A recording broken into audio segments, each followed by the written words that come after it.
A'udhu billahi minash shaitanir rajim. Bismillahir rahmanir rahim.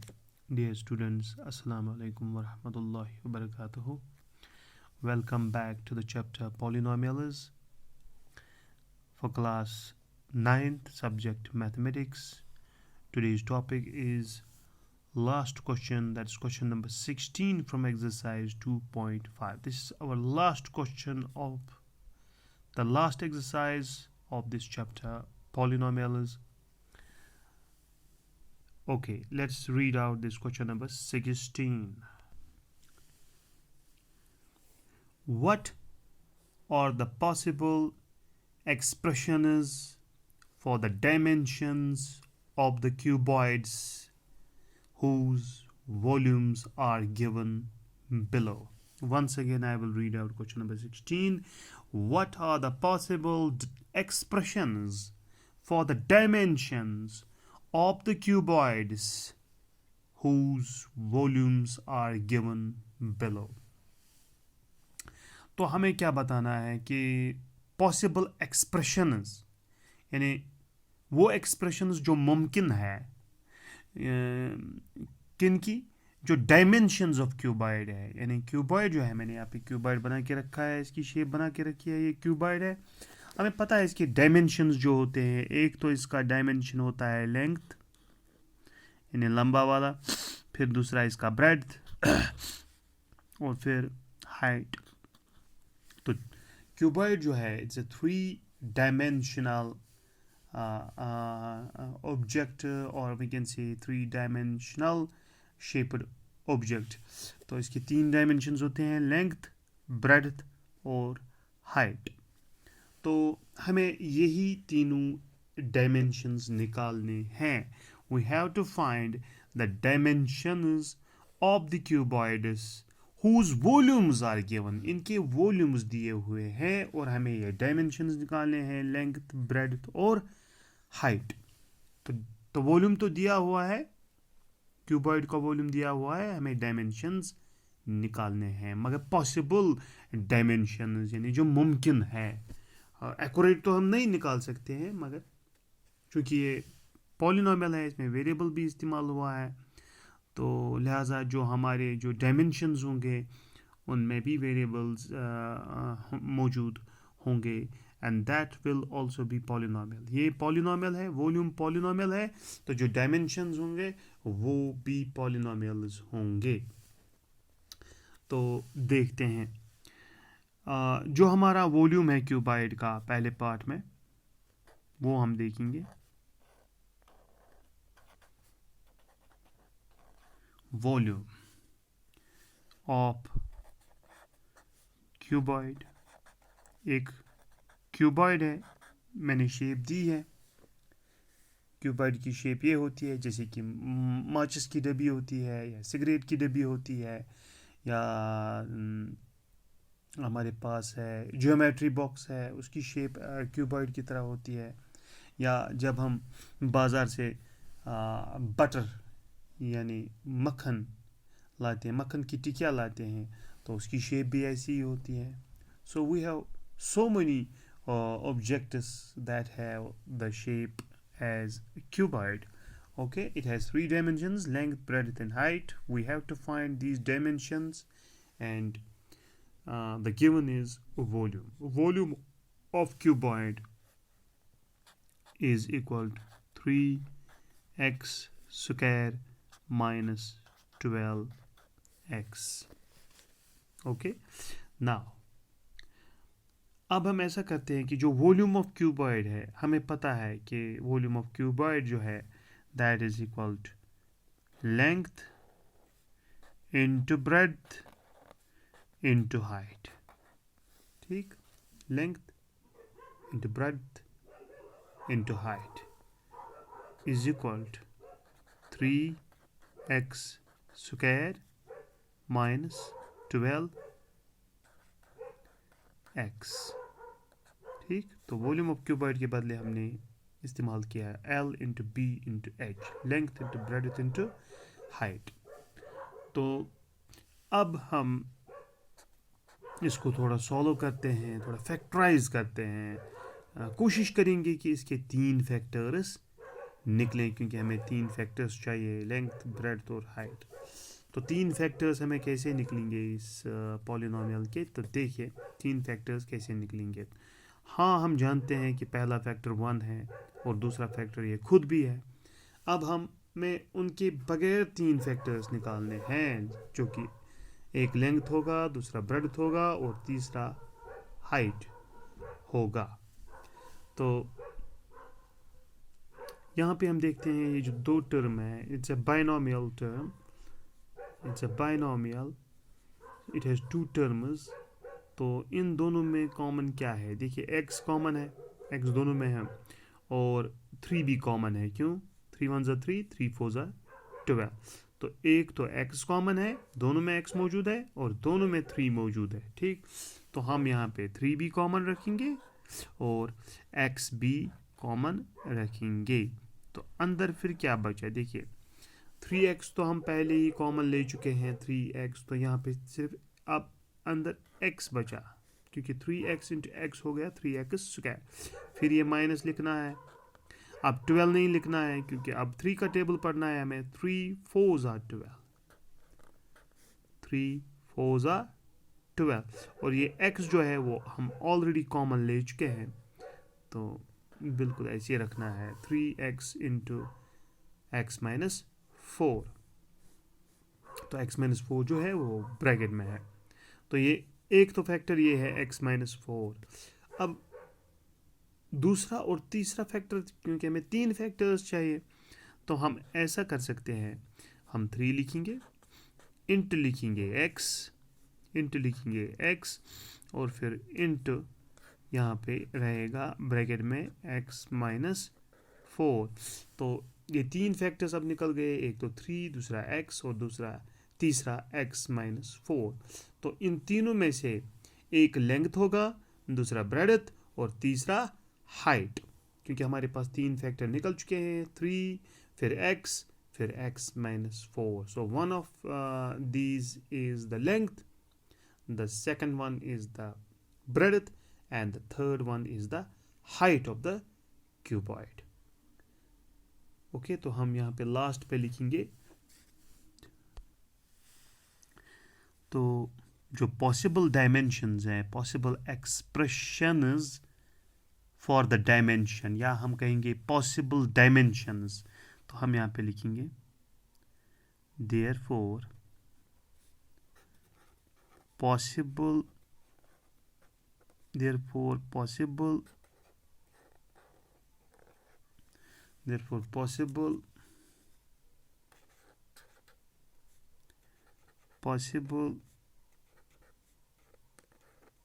dimensions, therefore possible dimensions, और कौन कौन से पॉसिबल डायमेंशंस हो सकते हैं लेंथ, ब्रेड्थ और हाइट के, वो है, एक तो 3 है, दूसरा x है, और फिर तीसरा जो डायमेंशन है वो है x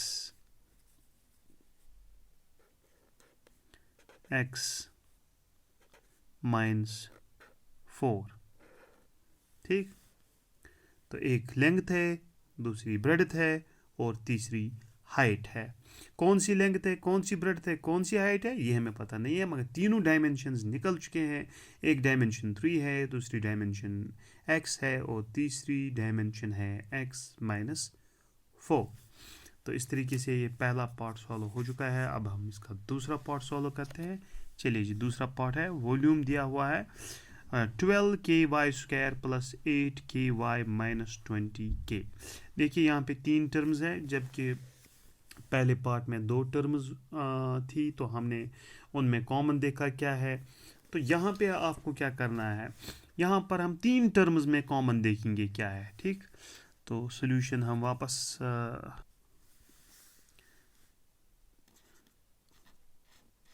सॉल्यूशन में हम ये सारा वापस लिखेंगे, यानी वॉल्यूम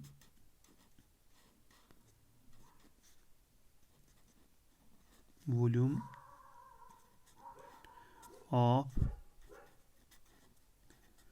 क्यूबॉइड दिया हुआ है, एक तो है 12 के वाई स्क्वायर, फिर है 8 के वाई, और फिर है -20 के।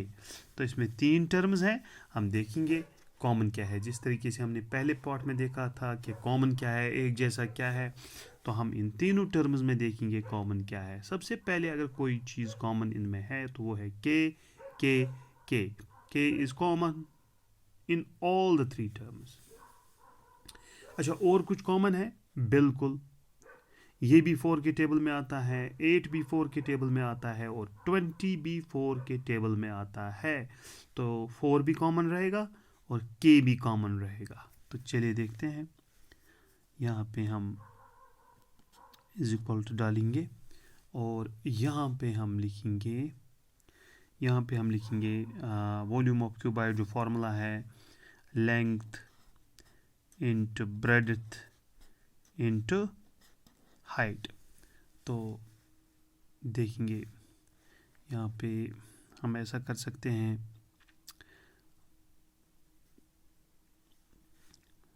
पहले वापस भी लिख सकते हैं या ऐसे इसको कॉमन भी देख सकते हैं कि क्या कॉमन है।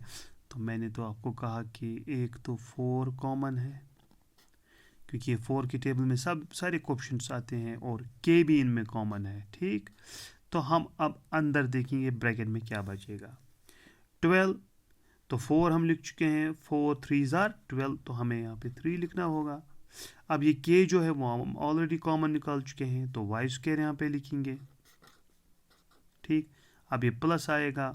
8 तो यहाँ पे नहीं लिखेंगे क्योंकि 4 हम ऑलरेडी कॉमन ले चुके हैं। 4 2s are 8, तो यहाँ पे हमें 2 लिखना है, और के जो है वो हम ऑलरेडी लिख चुके हैं यहाँ पे, तो यहाँ पे सिर्फ हमें y लिखना है। इसके बाद माइनस लिखना है। ठीक, 20 हमें नहीं लिखना है, बल्कि 4 5s are 20, 4 5s are 20, तो हमें यहाँ पे 5 लिखना है। और ये जो k है वो हम ऑलरेडी कॉमन ले चुके हैं, तो यहाँ पे लिखने की ज़रूरत नहीं है। तो हमें निकला यहाँ पे 4k bracket start 3y square plus 2y minus 5 bracket close. तो एक फैक्टर तो 4k है और दूसरा फैक्टर ये है 3y square plus 2y minus 5। या हम ऐसे भी कर सकते हैं, एक डायमेंशन 4 रहेगी, दूसरी डायमेंशन k रहेगा, और तो तीसरी डायमेंशन है वो ये रहेगी। मगर हम इसको थोड़ा बहुत और आसान बनाने की कोशिश करेंगे, क्योंकि हम इसको फैक्टराइज कर सकते हैं, मज़ीद फैक्टराइज कर सकते हैं। इसको हम फैक्टराइज नहीं कर सकते थे x माइनस 4 को, तो हमने इसको ऐसे ही रखा। मगर जो हमारे पास है 3y square plus 2y minus 5, इसको हम फैक्टराइज कर सकते हैं मज़ीद bye splitting the middle term. बिल्कुल, क्योंकि 3 टर्म्स है और ये क्वाड्रेटिक पॉलिनोमियल है। देखिए, डिग्री इसमें 2 है, इस पॉलिनोमियल में डिग्री 2 है, so it's a quadratic polynomial and it can and be factorized by splitting the middle term. तो चलिए इसको फैक्टराइजेशन करते हैं इसका।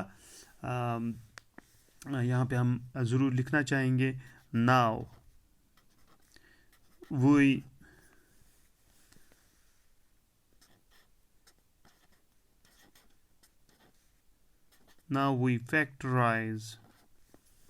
we factorize 3y square plus 12y minus 5. Now we factorize 3y square plus 12y minus 5 by splitting the middle term, by splitting the middle term, by splitting the middle term, by splitting the middle term.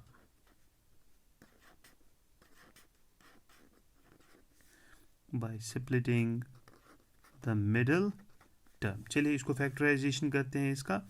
तो हम यहाँ पे लिखेंगे implies। ठीक, तो यहाँ पे सबसे पहले 4k हम लिखेंगे, 4k लिखेंगे। ठीक, तो लॉन्ग ब्रैकेट हम यहाँ पे स्टार्ट करेंगे, क्योंकि हमें यहाँ पे फैक्टराइजेशन करनी है 3y square plus 12y minus 5 की।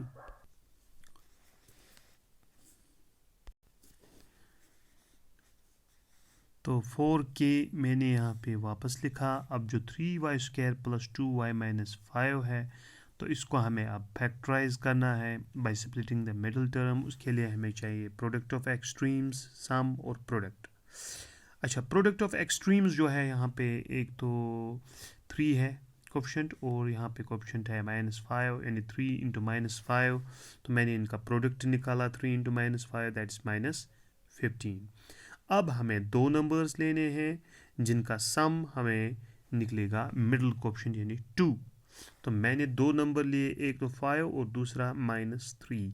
जब मैंने इन दोनों को ऐड किया तो प्लस माइनस बन जाएगा -5 -3 हो गया 2, जो कि मिडिल कोफिशिएंट है 2। अब अगर हम इन्हीं दो नंबर्स को, जो हमने सम में लिए दो नंबर्स 5 और -3, अब हम अगर इनका मल्टीप्लाई करेंगे तो ये प्रोडक्ट ऑफ एक्सट्रीम्स निकलना चाहिए। तो हमने इनका प्रोडक्ट किया 5 इंटू -3, और वहाँ पे -15 निकला प्रोडक्ट इन दो नंबर्स का जो हमने लिए थे। सम में जो हमने दो नंबर्स लिए थे उनका प्रोडक्ट जो है वो -15, और वो प्रोडक्ट ऑफ एक्सट्रीम्स भी -15 है। So we have splitted the middle term correctly into 5 and -3. Now let's write 3y square. Now instead of 2y we can write the two terms, that is 5y. Okay, then the second is -3y. चलिए अब अगर हम इनको subtract करेंगे तो बिल्कुल 2y निकलेगा, और -5 तो ऐसे ही बिल्कुल रहेगा। ठीक, ओके। इसके बाद हम क्या करेंगे, देखिए 4k हम वापस लिखेंगे। ठीक, अब हम अंदर जो लॉन्ग ब्रैकेट के अंदर जो नंबर्स है, टर्म्स है, तो इनका अब फैक्टराइजेशन होगा। देखिए y और y कॉमन है, तो y को हम बाहर निकाल सकते हैं, y कॉमन। ओके, तो y जब कॉमन निकला तो अंदर भी y बचा, क्योंकि ये y स्क्वायर था। एक y तो हम निकाल चुके हैं, तो अंदर तो y बचेगा, मगर 3 भी बचेगा, यानी 3y। अब हम ये प्लस लिखेंगे, 5 नहीं लिखना है, y भी नहीं लिखना है। देखिए y तो ऑलरेडी कॉमन निकल चुका है, तो 5 तो ज़रूर लिखना है, मगर y पहले ही कॉमन हम ले चुके हैं, तो 5 हम यहाँ पे लिख सकते हैं। ओके, नाउ इन दोनों में से अब माइनस कॉमन है, -1 कॉमन है, क्योंकि ना तो y कॉमन है, ना तो 3 कॉमन है, ना तो 5 कॉमन है, तो माइनस तो कॉमन ज़रूर है, मगर 1 भी कॉमन है, क्योंकि 1 इन दोनों का फैक्टर है। तो -1 यहाँ रहेगा, तो अंदर बचेगा 3y। अब ये जो माइनस है यहाँ पे नहीं माइनस लिख सकते हैं, क्योंकि माइनस हम ऑलरेडी कॉमन ले चुके हैं, तो यहाँ पे प्लस डालना होगा, और 5। देखिए ये दोनों एक जैसे निकले। ठीक है, इसका मतलब हमारी फैक्टराइजेशन ठीक है। तो देखिए क्या निकलता है, 4k ऐसे ही रखना है, और यहाँ पे हमें दो फैक्टर्स मिल चुके हैं, एक तो y -1 है, और दूसरा फैक्टर जो है वो है 3y + 5, वो यहाँ पर भी निकल चुका है, 3y + 5। ठीक, तो अब हमारे तीन फैक्टर्स निकल चुके हैं, एक 4k है, दूसरा y -1 है, और तीसरा 3y + 5 है। ये हमारे तीन फैक्टर है, तो हमारे डायमेंशंस मिल चुके हैं। हम लिख सकते हैं देयरफॉर पॉसिबल डायमेंशंस, यानी जो मुमकिन जो डायमेंशंस है वो ये है कि 4k एक डायमेंशन है, फिर y -1 एक डायमेंशन है, और 3y + 5 तीसरी डायमेंशन है। पॉसिबल डायमेंशंस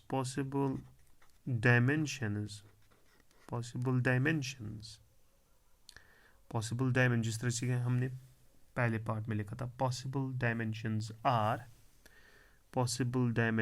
आर कौन कौन, एक तो 4k, ठीक, दूसरा डायमेंशन जो है वो y-1 है, और तीसरा जो डायमेंशन है वो है वो है वो है 3y प्लस 5, 3y प्लस 5, ये तीसरी डायमेंशन है। तो तीनों डायमेंशन जो मुमकिन डायमेंशंस है वो हम निकाल चुके हैं, 4k, y-1 and 3y plus 5. These are the possible dimensions of the cuboid. Okay, उम्मीद है कि आपको अच्छी तरीके से समझ में आ गए होंगे। आप इनकी प्रैक्टिस कीजिए। तो अब हम इंशाल्लाह नेक्स्ट चैप्टर में मिलेंगे। ये चैप्टर हमारा कंप्लीट हो चुका है, तो मैं कोशिश करूँगा इसके मल्टीपल चॉइस जो क्वेश्चंस हैं वो बने और आपके साथ में शेयर करूँ। Thank you very much. See you in the next chapter. Okay, thank you.